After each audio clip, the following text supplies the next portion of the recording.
काळजी घेऊन इथे फिरायला वगैरे येताय तुम्ही, पोलिसांचा पण बंदोबस्त खूप व्यवस्थित आहे.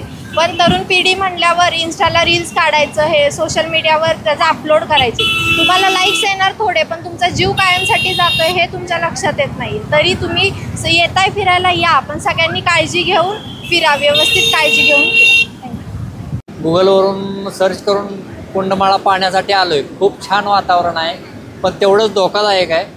तर पोलिसांचा बंदोबस्त आहेच इथं, पण लोकांनी पण तेवढ्या सतर्कनं राहिलं पाहिजे. आजकाल ज्या घटना घडत आहेत त्या घटनेकडे लक्ष देऊन आणि आपली स्वतःची काळजी घेऊन, आपल्यासोबत मुले असतात त्यांची पण काळजी घेऊन, आणि निसर्गाची हानी होणार नाही, पर्यावरण कसं व्यवस्थित राहील, स्वच्छता राहील, याची पण दक्षता घेतली पाहिजे लोकांनी. आणि वातावरण खूप छान आहे इथं.